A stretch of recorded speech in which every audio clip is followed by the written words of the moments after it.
Okay, class, today what we're going to do is we're going to be looking at prepositions and prepositional phrases. So before we get started, I have something that I want us to look at. Okay? Without knowing anything, I want to see where your understanding of this is. Okay? So I want you to name this group. Here I have 4 sentences and there are words in red. They have a specific meaning. And I want you to see if you can figure out what these words in red are. After you figure that out, I also want you to look at the sentences and see if there's another name for sentences. I think that once you have figured out what these red words are, you'll understand what the purple sentences are. So take a minute and look. Julio, have you figured out what these words in red are? That's right, they're prepositions.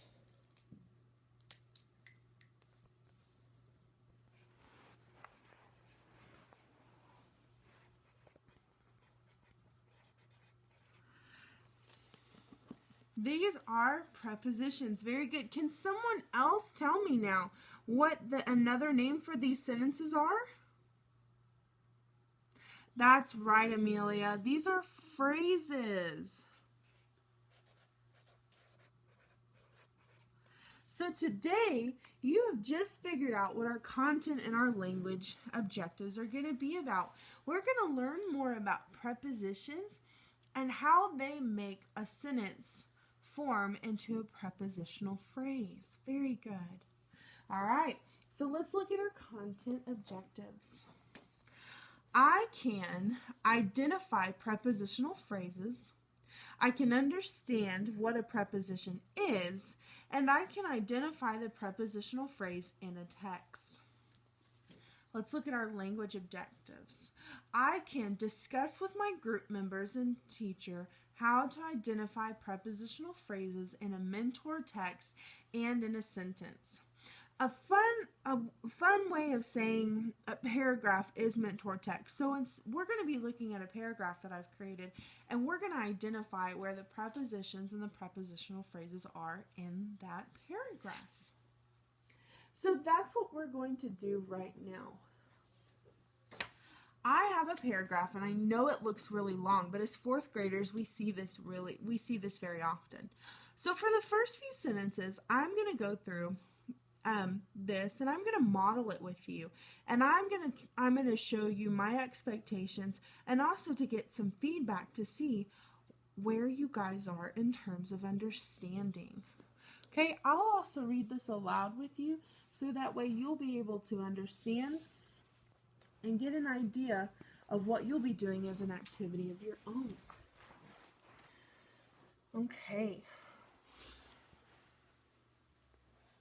Although my room is small, it is very cozy. Do you think that there's a prepositional phrase in that sentence?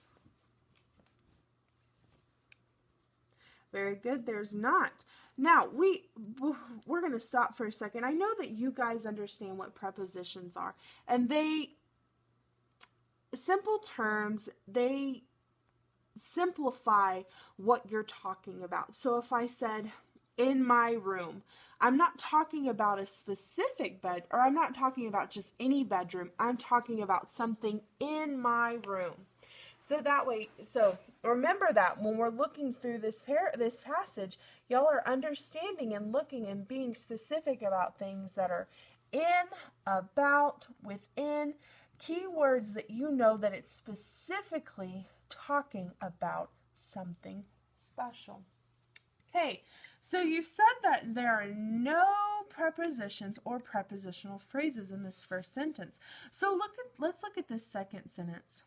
On the single bed under the window is a spread quilted by my grandmother.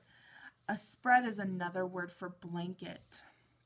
Did any of my friends see where there was a preposition or a prepositional phrase in this sentence? Did anyone detect that? Ah, very good, John. On is a preposition which makes the single bed a prepositional phrase, because it's not just talking about, it's talking about a single bed, but it's not talking about the single bed. It's not talking how it looks. It's saying that there's something on the single bed, which makes the on our preposition.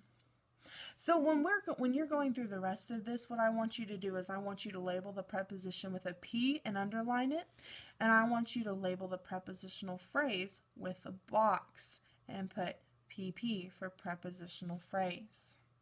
Were there any others that y'all detected in this sentence? Very good, Amelia. Right by there is under. Oops, wrong color. Under is another preposition. So that means the window is my prepositional phrase. It's not saying, it's giving you a specific detail when looking at the window. It's saying under the window. Did you find any more in this sentence? Ah, very good. By is another preposition, which makes my grandmother a prepositional phrase. Because it's saying not just any quilt by any grandmother, but it's by my grandmother. Okay, so for the rest of this, since we've modeled this and we've talked about this, what I want you guys to do is I want you to go through and I want you to see where you can find and look at the other prepositional phrases.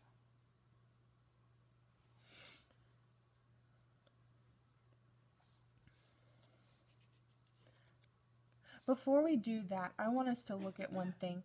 John, in the next sentence, can you show me where a prepositional phrase is? Ah, very good. There aren't any in this one, but I noticed that you jumped right to the next sentence and said, beside the bed. Very good, John. You showed me that the next sentence had a prepositional phrase in it.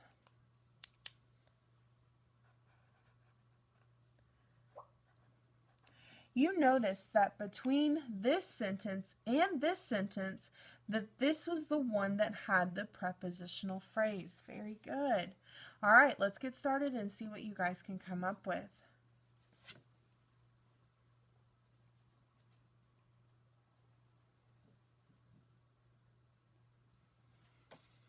Oh my gosh, guys, y'all did such a good job. You've been able to go through this paragraph and you've been able to label all the prepositions specifically in the prepositional phrase as a whole. Very good. Now, we notice that that prepositions are to describe things, to give ownership, to specify preposition, or talking about the prepositional phrases. Very good. I'm so proud of you guys. You did such a good job. Can any of you think of a prepositional phrase of your own? Let me give you a topic to kind of give you an idea. Think about your bedroom. Very good, Sam. Over by my bed is my toy box. That's a very good use of a prepositional phrase. Okay, now what we're going to do is a new game called, you're going to be sentence surgeons, and you are going to have to fix some sentences that I've created and see whether or not the correct prepositional phrase is being used.